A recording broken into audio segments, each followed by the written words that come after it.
On a sweltering Philippine morning, January 31st, 1945, at Clark Air Base on Luzon, the silence was broken only by the hum of American activity, a stark contrast to the thunder of war that had once engulfed this place.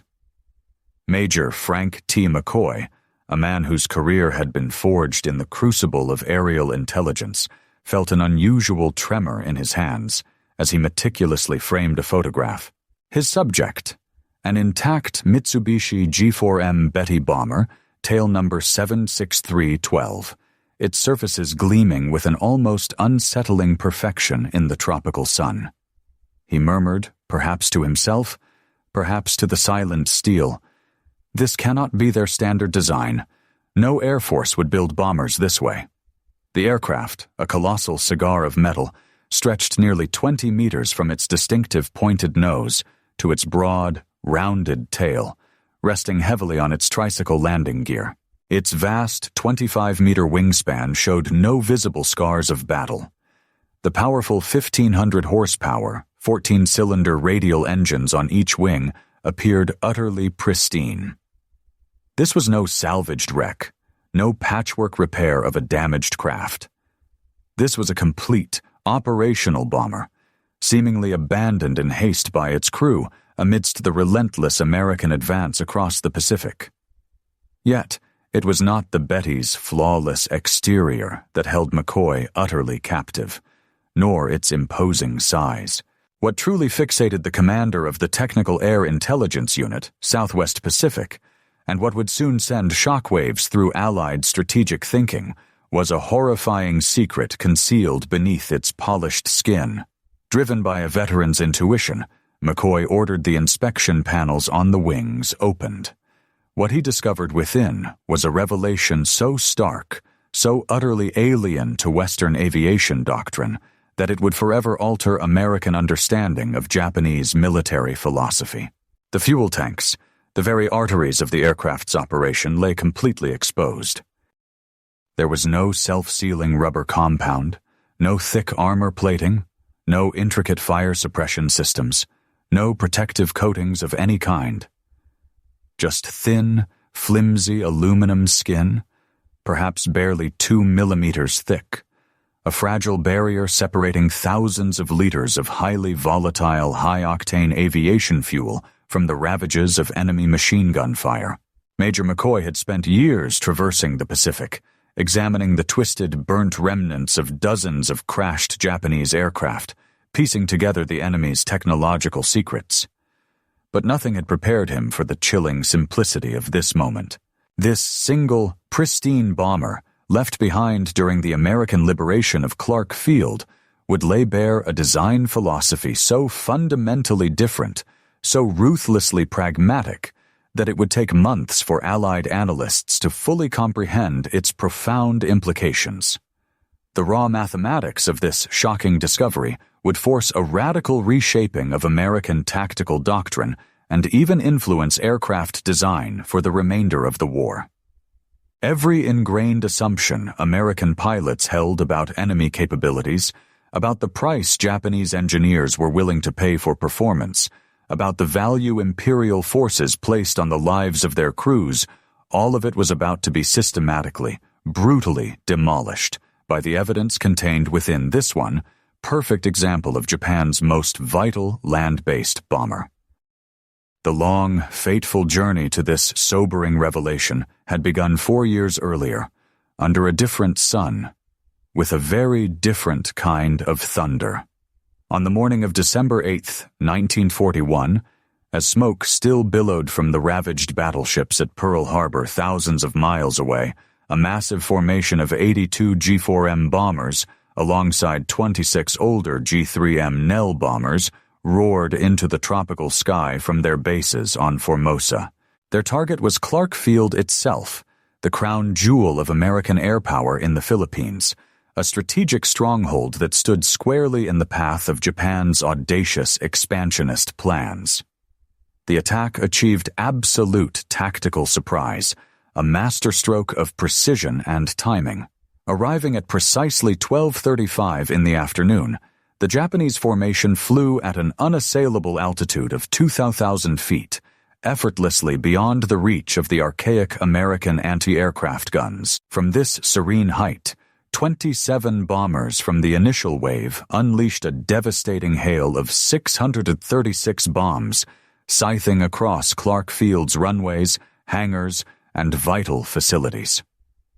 Before the echoes of the explosions had fully faded, a deadly wave of Zero fighters swept in at treetop level, their machine guns spitting fire, systematically destroying every single aircraft that had miraculously survived the initial bombing run.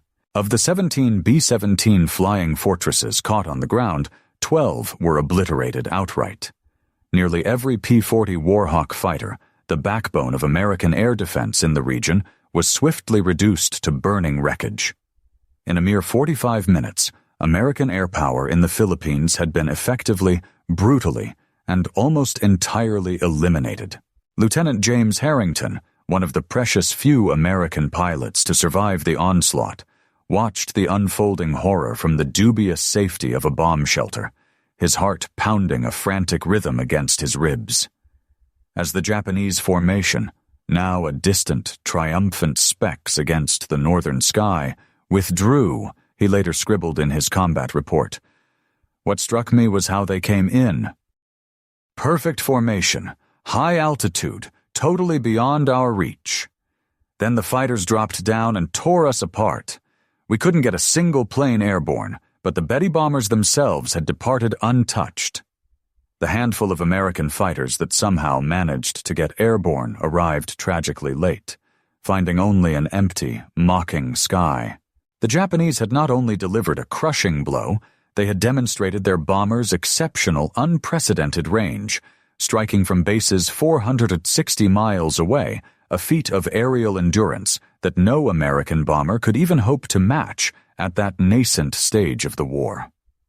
The Betty's inaugural year of combat would prove to be devastatingly effective, a testament to its radical design. On December 10th, 1941, just 2 days after the crippling Clark Field raid, a formidable force of 26 G4M bombers joined forces with the older G3M Nell bombers in a daring, history-making attack on Force Zed, a powerful British naval task force centered around the majestic battleship HMS Prince of Wales and the swift battlecruiser HMS Repulse. The attack, a meticulously choreographed ballet of death, commenced at approximately 12:20 in the afternoon. Japanese bombers, approaching in coordinated waves, executed their torpedo runs with a precision that utterly stunned and terrified British observers. The Betty bombers carried the deadly Type 91 aerial torpedoes, each a formidable weapon weighing 840 kilograms and packing a 205-kilogram warhead.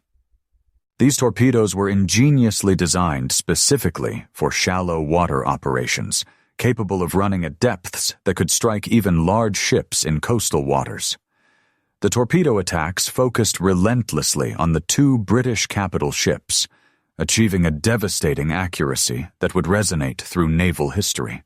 The Prince of Wales, a mighty battleship displacing 43,000 tons and representing the very vanguard of British naval power, absorbed at least 6 direct torpedo hits, compounded by additional damage from level bombers. The titanic underwater explosions ripped massive, gaping holes in the ship's hull, triggering an unstoppable cascade of flooding that swiftly overwhelmed all damage control efforts. The proud battleship began listing severely, her demise now a terrifying certainty. The Repulse, a veteran battlecruiser constructed during World War I, but extensively modernized in the 1930s, absorbed at least 4 torpedo hits, while desperately attempting to evade the relentless aerial assault. The ship's anti-aircraft fire, though claiming several Japanese aircraft, proved utterly insufficient to prevent the coordinated torpedo runs from finding their deadly targets. The cumulative damage proved fatal. Both magnificent capital ships capsized and sank within hours of the brutal attack. The Prince of Wales went down at approximately 13:20 hours. The Repulse followed 13 minutes later at 13:33 hours. 841 brave British sailors perished in the swirling waters. The survivors, a grim testament to the speed and ferocity of the attack, were rescued by escorting destroyers. The entire engagement, from first contact to final sinking, had lasted less than 2 hours. For the very first time in naval history, actively defending capital ships had been sunk solely by air power while operating in the open sea. The G4M Betty bomber had achieved what naval theorists had debated for decades, forever altering the calculus of sea power. British naval superiority in Asian waters, once an unshakable pillar of imperial might, had been shattered in a mere 90 minutes, a testament to the Betty's deadly effectiveness when operating under optimal conditions. Across the sprawling canvas of the Pacific Theater, through the early months of 1942, American and Allied pilots encountered Betty bombers in virtually every major engagement. The aircraft, with its unmistakable silhouette, seemed to operate with an almost terrifying impunity, striking targets at ranges that simply defied conventional understanding and Allied capabilities. They launched devastating raids on Darwin, Australia, from bases a staggering 1,500 miles away, showcasing a reach that utterly exceeded any Allied bomber's capability. They attacked Port Moresby from airfields situated across New Guinea's formidable mountain ranges, maintaining a relentless, suffocating pressure on Allied positions throughout the Southwest Pacific. They struck Guadalcanal from Rabaul, a distance exceeding 600 miles, projecting Japanese air power across immense, seemingly unconquerable ocean expanses. The Betty's extraordinary operational range conferred upon Japanese forces a strategic flexibility and offensive capability that Allied commanders, constrained by the shorter reach of their own aircraft, desperately struggled to counter. American fighters, often based at forward positions, simply lacked the endurance to intercept Betty bombers departing from their distant, well-protected bases.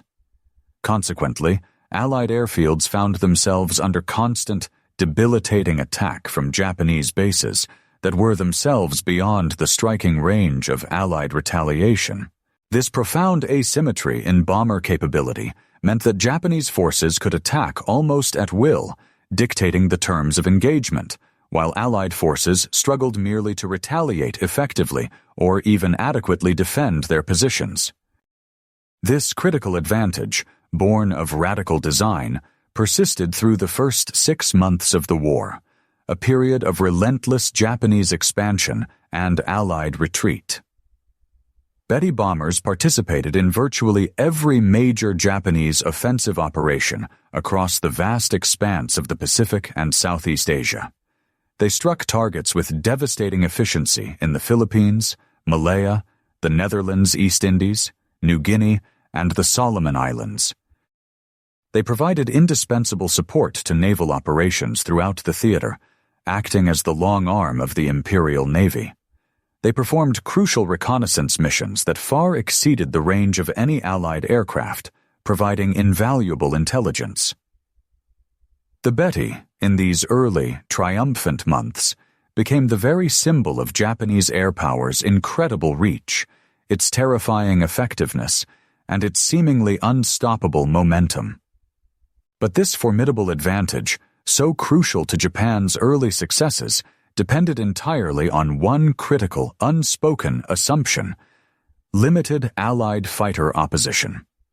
When Betty formations could strike without interception, when they could approach targets at high altitude beyond the reach of anti-aircraft fire, when they could deliver their deadly payloads and depart before enemy fighters could even scramble, the aircraft was devastatingly effective, almost unchallengeable.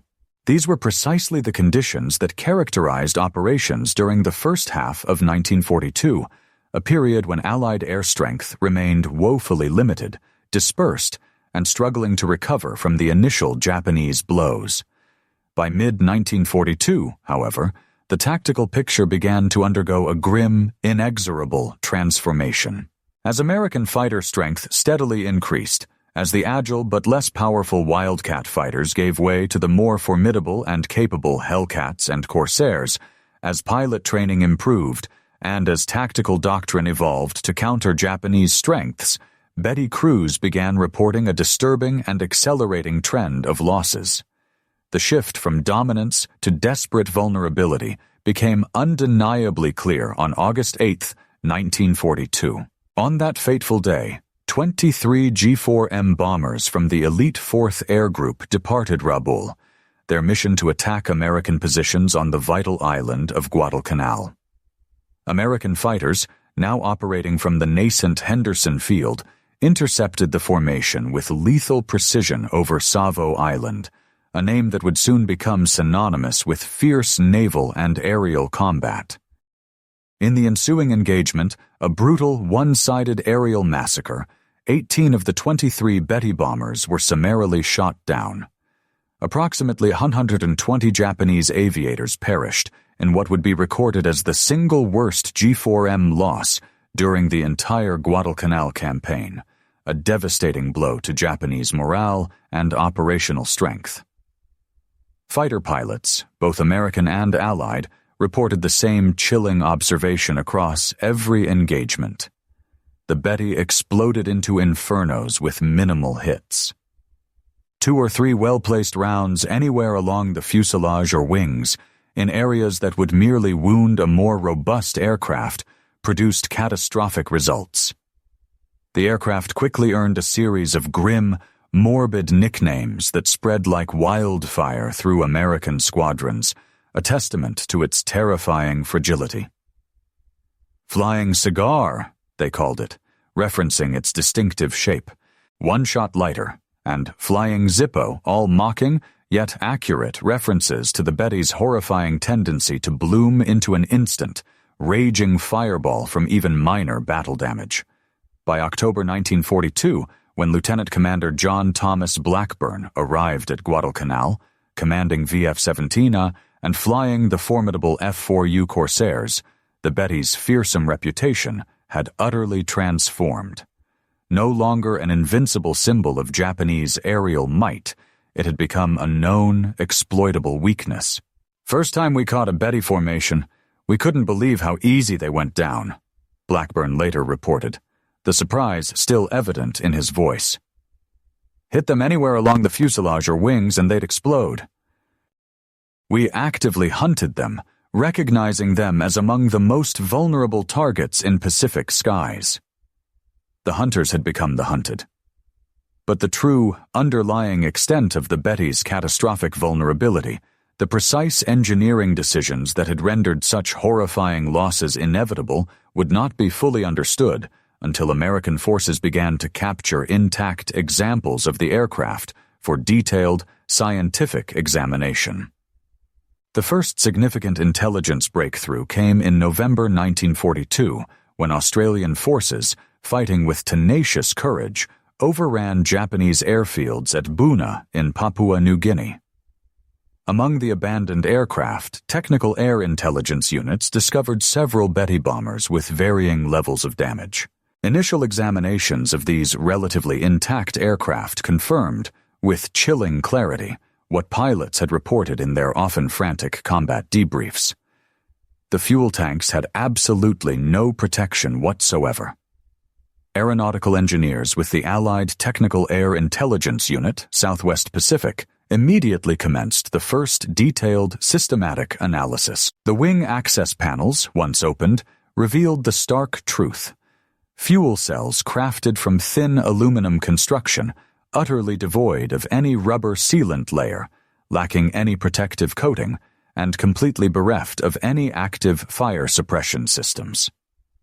Multiple Betty bombers examined at Buna, despite their differing levels of combat damage, showed identical characteristics in their fuel tank design. This was not the result of battle damage or field modifications hastily applied by desperate ground crews. This was standard Japanese design. The implications of this discovery were staggering, almost unbelievable to Western engineers. American bombers by 1942, almost without exception, universally featured sophisticated self-sealing fuel tanks as a standard, non-negotiable component of their design. The mighty B-17 Flying Fortress had incorporated them from the B-17C model onward, introduced as early as 1941. The B-24 Liberator had featured them from its XB-24B prototype. Even fighter aircraft, nimble and lightweight by nature, like the potent P-38 Lightning and the rugged P-47 Thunderbolt, featured comprehensively protected fuel systems. Self-sealing fuel tanks utilized a layered rubber compound that was ingeniously designed to swell upon contact with aviation fuel when punctured by bullets or shell fragments, effectively sealing holes and preventing both catastrophic fuel loss and the ignition of deadly fires. This crucial technology, while adding substantial weight to the aircraft, dramatically and demonstrably improved crew survival rates in combat.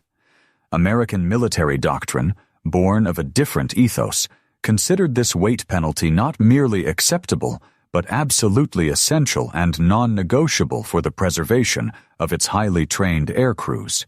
Yet here was Japan's primary, most important land-based bomber, an aircraft produced in thousands, operating across the entire, vast Pacific theater, designed and built with fuel tanks that offered zero protection against the realities of combat.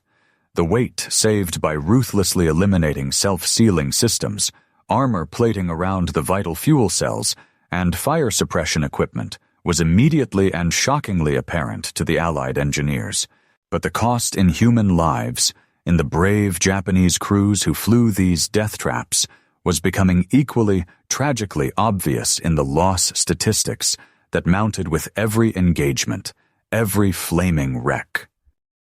The captured Betty at Clark Field in January 1945 would provide the most complete, exhaustive technical analysis.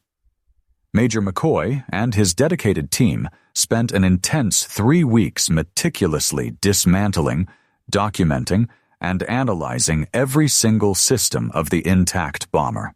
Their comprehensive report, classified as secret and swiftly distributed to all Allied air forces, meticulously detailed the precise specifications that explained both the Betty's extraordinary, almost unbelievable capabilities and its catastrophic, inherent vulnerabilities. The G4M Model 1 specifications, dissected and laid bare, revealed an aircraft optimized with a ruthless singular focus for range and speed. Its empty weight of 6,641 kilograms was remarkably light for a bomber of its substantial size, a testament to Honjo's minimalist design philosophy. Its maximum takeoff weight of 9,500 kilograms allowed for significant payload, but it was the fuel capacity that truly defined its radical nature. 4,780 liters, distributed across 8 completely unprotected tanks. These 4 tanks in each wing were strategically positioned in the wing's thickest center section, precisely where they were most vulnerable to combat damage from virtually any angle. Its top speed of 428 kilometers per hour, approximately 265 miles per hour, was impressive for a bomber. But its maximum range of 6,134 kilometers, exceeding 3,700 miles, made it the longest-ranged bomber in service anywhere in the world at the time of its introduction. Its service ceiling of 8,500 meters allowed it to operate at altitudes beyond many early fighters and anti-aircraft guns. Its crew, complement of 7 members, including pilot, co-pilot, navigator, bombardier, radio operator, and 2 gunners, were all tragically equally exposed. The fuel system design was particularly revealing, almost an open book to the Betty's fate. The 8 tanks were arranged in 4 groups of 2, positioned along the wing's longitudinal axis, where the wing joined the fuselage. This placement maximized fuel capacity by ingeniously utilizing the thickest portion of the wing structure, allowing for the vast quantities of fuel required for its extreme range. But it also, crucially, positioned the tanks directly and unavoidably in the path of enemy fire during combat. Any attack from the side or below would inevitably strike these vital fuel tanks. The thin aluminum construction provided no protection whatsoever.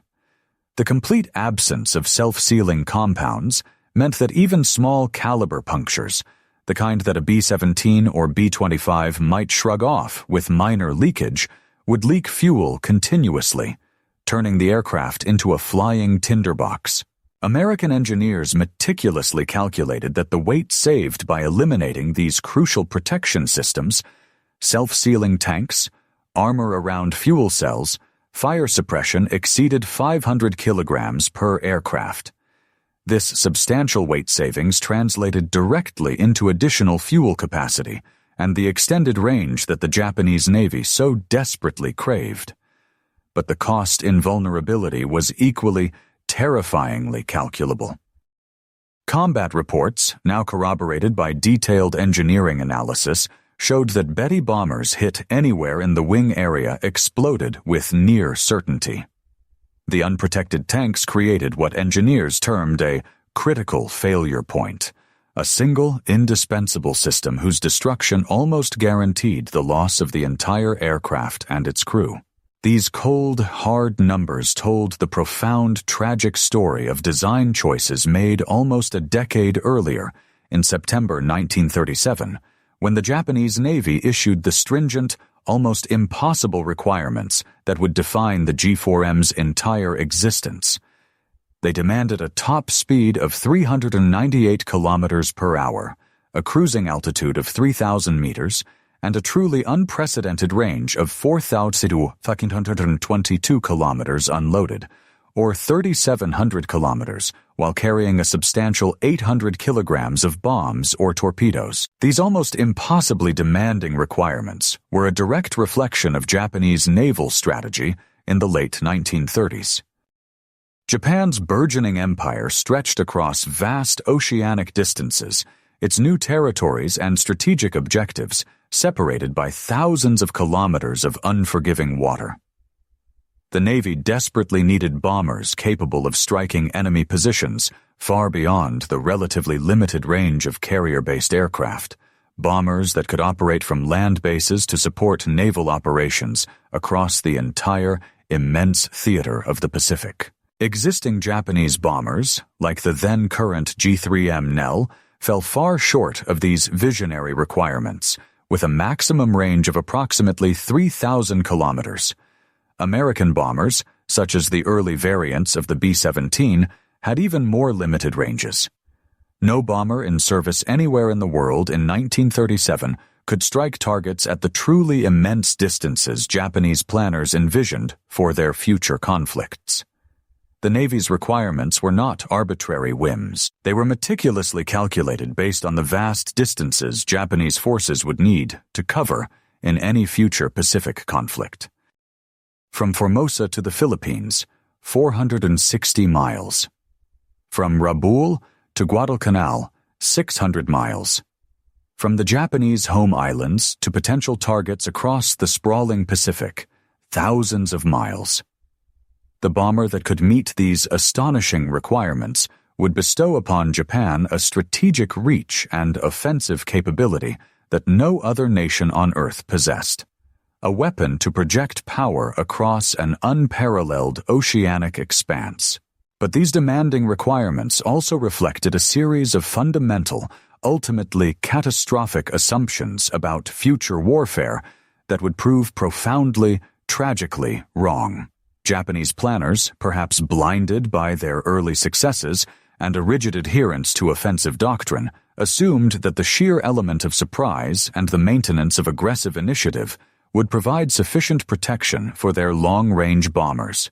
They assumed, optimistically and fatally, that enemy fighter opposition would be severely limited by both range and numbers, unable to effectively challenge their distant incursions.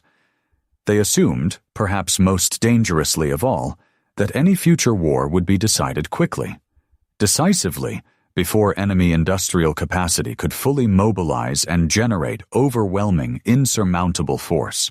Every single one of these foundational assumptions would, in the harsh, unforgiving crucible of the Pacific War, prove utterly, calamitously false. The formidable task of achieving the seemingly impossible fell to Kiro Honjo, a brilliant and driven engineer who led the Mitsubishi design team after taking over from Joji Hattori. Honjo was no novice. He had honed his craft studying bomber design at Junkers in Germany during the early 1930s, meticulously absorbing cutting-edge European aeronautical engineering principles and advanced manufacturing techniques before returning to Japan. He understood, with chilling clarity, almost immediately, that meeting the Navy's audacious requirements would demand compromises so radical, so profoundly dangerous that Western air forces, with their different ethical frameworks and logistical capabilities, would simply never accept. Honjo assembled a dedicated team of engineers at Mitsubishi's Nagoya facilities, tasking them with tackling the monumental design challenges. The team embarked on an exhaustive analysis of every conceivable aspect of bomber design, meticulously calculating weight budgets for every single component and system. They studied existing bombers from multiple nations, relentlessly identifying every conceivable area where weight could be reduced without fatally compromising structural integrity. They experimented tirelessly with new construction techniques and innovative materials that might offer precious, life-saving weight savings.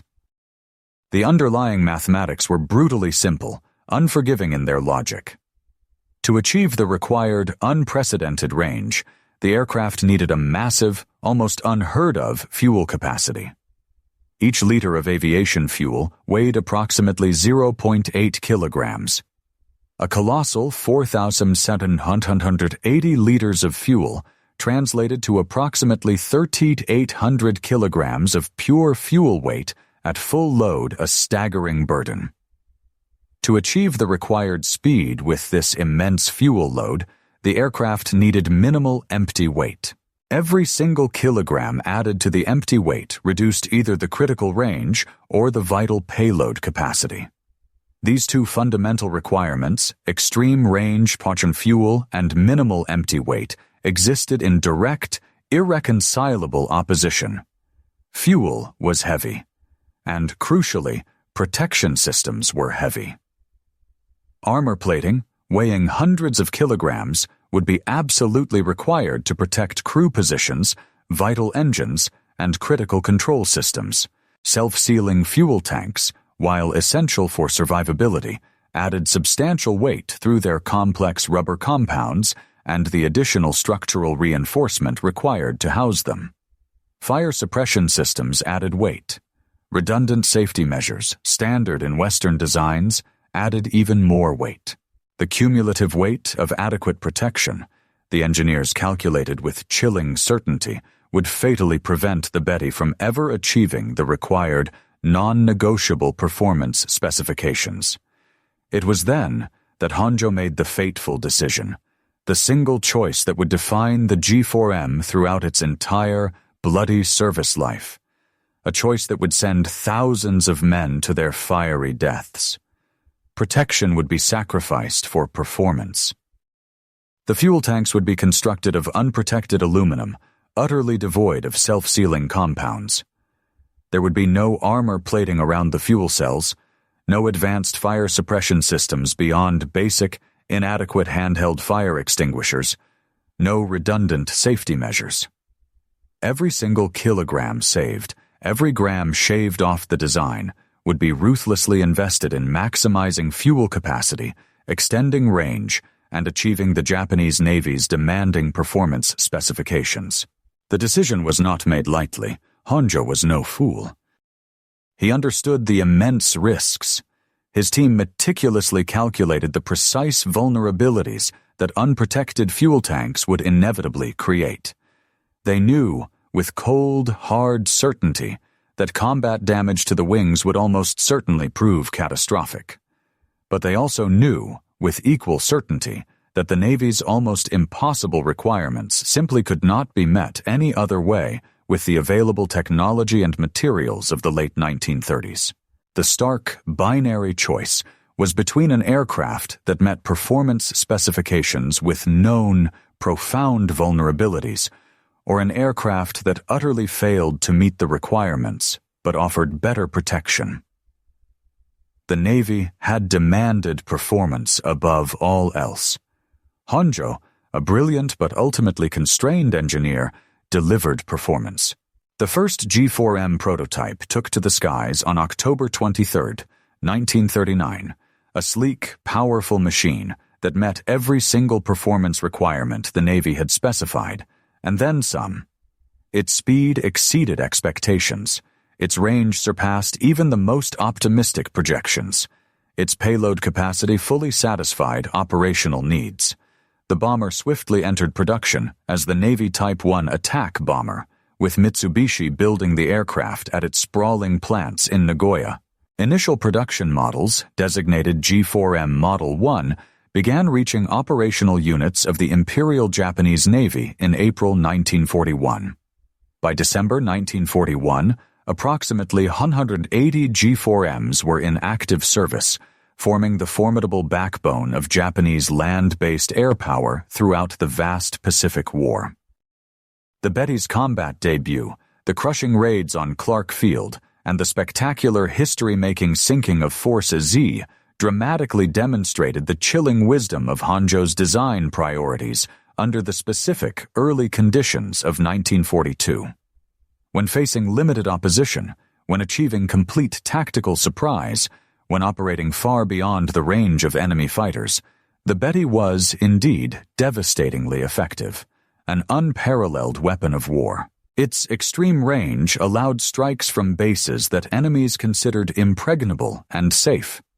Its impressive speed permitted rapid penetration of target areas, leaving defenders little time to react. Its substantial payload delivered meaningful, crippling damage. But these initial, overwhelming advantages depended entirely on one fatal, flawed assumption: that Betty formations would face minimal, negligible opposition. The moment American fighter strength increased, the moment interception became a routine, predictable occurrence, the moment sustained, grinding combat became an inevitable reality, every single design choice that prioritized range over protection transformed, almost instantly, into a horrifying death sentence for the brave, yet doomed, Japanese crews who flew these magnificent, yet fatally flawed machines. The Guadalcanal campaign, a brutal, protracted struggle for a desolate Pacific island, became the crucible that exposed the fundamental, fatal flaw in the Betty's design philosophy. From August through October 1942, a relentless, grinding attrition took its toll, with more than 100 G4M bombers lost, along with their irreplaceable crews, in what rapidly became a sustained bloodletting that Japanese air forces, despite their initial prowess, simply could not sustain. The single mission on August 8th alone, a stark and chilling statistic, saw 18 of the 23 attacking aircraft destroyed, with approximately 120 aviators killed, a devastating blow to a force that had once seemed invincible. The pattern repeated with brutal, soul-crushing consistency throughout the campaign. Betty formations would depart from Rabaul, flying 600 miles to Guadalcanal, engage with increasingly numerous and aggressive American fighters, and suffer catastrophic, unsustainable losses. August 9th brought additional bombers lost. August 10th brought yet more losses. By the end of August, the proud 4th Air Group, once a spearhead of Japanese air power, had been effectively destroyed as an operational unit, its strength shattered, its crews decimated. September brought no respite, no slowing of the bloody tide.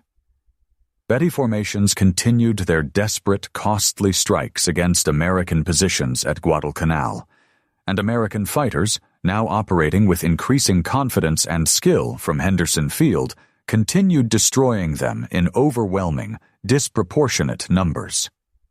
The mathematics of attrition were inexorable, relentless, and utterly unforgiving.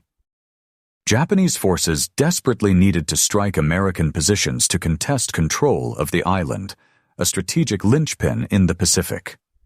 Betty bombers, with their unique range, provided the only viable means of delivering meaningful strike capability from the distant base at Rabaul. But every single mission, every desperate sortie, resulted in losses that simply could not be replaced, draining Japan's finite pool of highly trained pilots and experienced crews. October saw the grim pattern continue unabated. American fighter strength swelled as more squadrons arrived at Henderson Field, bringing new aircraft and fresh, determined pilots. Pilot quality improved dramatically as combat experience rapidly accumulated. Tactical doctrine evolved with cunning efficiency, designed specifically to exploit every single one of the Betty's known vulnerabilities.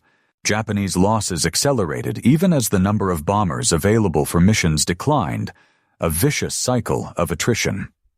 By November, when the Guadalcanal campaign effectively ended with a Japanese withdrawal, Betty losses exceeded a staggering 100 aircraft. Crew casualties approached 700 men dead. The exchange rate was utterly unsustainable. Japan's most capable, longest-ranged land-based bomber, the very symbol of its aerial reach, had been rendered tragically obsolete by its own inherent vulnerabilities, transformed from a feared, devastating weapon into what American pilots, with a mixture of grim respect and ruthless efficiency, derisively called easy meat. Japanese planners had, of course, expected losses. All military operations inherently involve casualties, but the sheer scale of Betty losses, the devastating rate of attrition, exceeded every projection, every calculation, every dire pre-war estimate. The unprotected fuel tanks that permitted the astounding 6,000-kilometer range also, tragically, guaranteed that any hit to the wings or fuselage would likely prove fatal. There was no middle ground, no wounded bombers limping home to fight another day, no damaged but survivable aircraft capable of being repaired. Betty bombers either returned untouched, a rare triumph of evasion and luck, or they exploded in an instant, terrifying fireball plunging into the unforgiving Pacific. By mid-1943, the harsh realities of combat had become undeniable, even to the most stubbornly optimistic Japanese engineers. Modifications to the Betty were essential, a desperate attempt to mitigate the catastrophic losses. Starting with the 663rd aircraft produced in March 1943, a limited compromise measure was introduced. 30mm rubber sheets were installed beneath wing surfaces where the fuel tanks were located. These sheets, crucially, were not true self-sealing tanks. They were a rudimentary stopgap measure, adding minimal weight while providing only limited, inadequate protection against fuel leakage. The modification, a reluctant admission of failure, came with a cost. It reduced top speed by 9 kilometers per hour. Maximum range decreased by 315 kilometers. Tragically, despite these sacrifices in performance, crew survival rates showed no significant, measurable improvement. The rubber sheets might slow fuel leakage from small-caliber hits, offering a brief, fleeting reprieve. But they could not, fundamentally, prevent catastrophic fires from larger-caliber rounds or cannon shells. They could not, crucially, stop explosions when incendiary tracers ignited fuel vapor, a common occurrence in fierce aerial combat. The fundamental, life-threatening vulnerability remained unchanged, a constant, silent death sentence. Japanese designers, desperate for a solution, attempted more comprehensive protection with the G4M Model 3, a variant belatedly introduced in October 1944. This version finally featured actual self-sealing fuel tanks, a concession to the brutal realities of war. To accommodate the leak-blocking material and its inherent weight, fuel capacity was reluctantly reduced to 4,490 liters. This modification, while enhancing survivability, reduced maximum range to 3,640 kilometers, a loss of more than 2,000 kilometers compared to the original long-ranged G4M Model 1. Approximately 60 to 91 G4M Model 3 aircraft were produced by war's end, depending on the source. But this crucial, life-saving modification came tragically late and in far too limited numbers to affect the Betty's overall combat record or Japan's deteriorating war effort. By late 1944, American air superiority was so complete, so overwhelming, that no level of fuel tank protection, no design modification, no amount of engineering ingenuity would have permitted Betty bombers to operate effectively in daylight against the concentrated might of the Allied air forces. The war's outcome had, by then, already been irrevocably determined. The Betty's notorious vulnerability became so widely known, so tragically defining, that American forces began to use the aircraft in ways that chillingly highlighted the mortal dangers Japanese crews faced. On April 18, 1943, the Betty bomber became the unwitting instrument of Admiral Isoroku Yamamoto's death, an engagement that demonstrated both American signals, intelligence capabilities at their zenith, and the aircraft's fatal inherent weaknesses. American codebreakers, working tirelessly and brilliantly, intercepted and decrypted crucial Japanese communications, indicating that Admiral Yamamoto, the architect of Pearl Harbor, would fly from Rabaul to Bougainville on April 18th. The Admiral, an irreplaceable strategic asset, would travel aboard a G4M bomber, accompanied by a protective fighter escort. 18 P-38 Lightnings from the 339th Fighter Squadron were assigned the critical mission to intercept the flight, though only 16 actually flew the mission after one aircraft blew a tire on takeoff and another suffered critical drop tank failures. The mission demanded extraordinary precision, almost beyond human capability. The P-38s would fly over 400 miles at wavetop height to avoid radar detection, navigate across vast open ocean without visible landmarks, and arrive at exactly the calculated intercept point at precisely the calculated time. Any error in navigation, any deviation in timing, any minor miscalculation would result in mission failure, allowing the architect of Japan's naval strategy to escape. The intercept had to occur within a narrow, fleeting window when Yamamoto's aircraft would be vulnerable. The P-38s departed Guadalcanal at 07:25 hours, their engines roaring softly above the waves. They flew at a mere 50 feet above the ocean for over 400 miles, maintaining strict radio silence, a testament to their discipline. Navigation was by dead reckoning and meticulously precise timing. The formation arrived at the calculated intercept point with a precision that would become legendary in aviation history. At 09:34 hours, exactly on schedule and exactly 1 minute ahead of the calculated intercept time, the P-38 spotted Yamamoto's formation. 2 Betty bombers flying at low altitude, escorted by 6 Zero fighters, a small but formidable screen. Captain Thomas Lanphier and First Lieutenant Rex Barber, with nerves of steel, broke from the formation to engage the bombers, while other P-38s skillfully held off the Zero fighters. Barber engaged the lead Betty bomber, the aircraft carrying Admiral Yamamoto himself.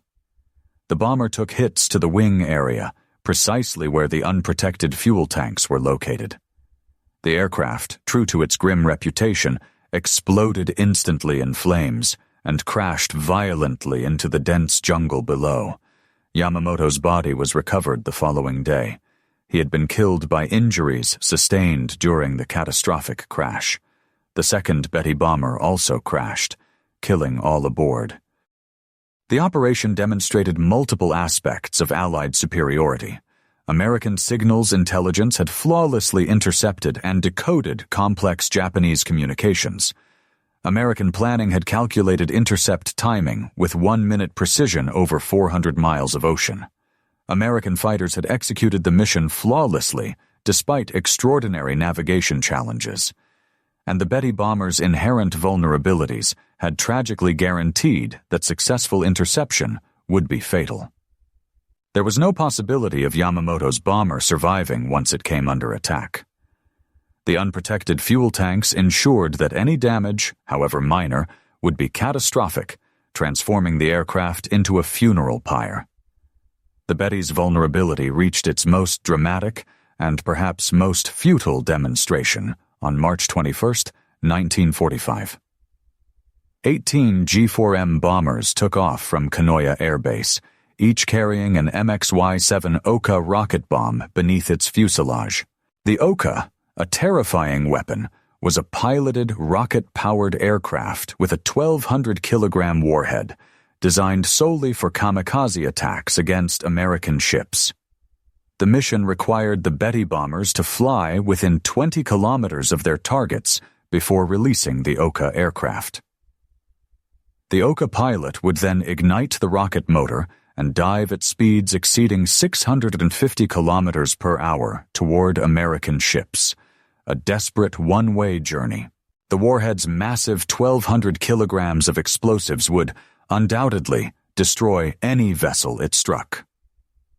But the entire mission depended utterly on the Betty bombers surviving long enough to reach the perilous release range. The formation departed Kanoya at approximately 14:30 hours. However, as the Bettys, now heavily burdened by the Oka bombs and flying at a slower speed, approached the American fleet, they were spotted by radar. A formidable force of American F-6F Hellcat fighters from Task Force 58, led by Commander Ben F. Papa Kaile, was vectored to intercept. The Hellcats swarmed the Japanese formation with a ferocity born of months of relentless combat. The Bettys, laden with their deadly cargo and offering minimal defensive armament, proved to be tragically easy targets. In a brutal, swift aerial engagement lasting barely 20 minutes, all 18 of the G4M bombers were shot down. Not a single Oka was launched. Approximately 130 Japanese airmen perished in the skies over Okinawa, along with the Oka pilots they carried.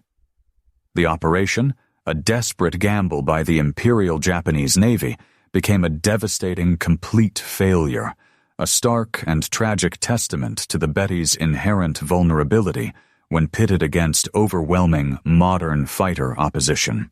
The G4M Betty bomber, the flying Zippo to its enemies, continued to be produced until the very end of the war, though in ever-decreasing numbers and with increasingly desperate modifications. Its initial brilliance, born of a ruthless focus on range and speed at the expense of protection, had granted Japan an unparalleled strategic advantage in the early months of the Pacific War.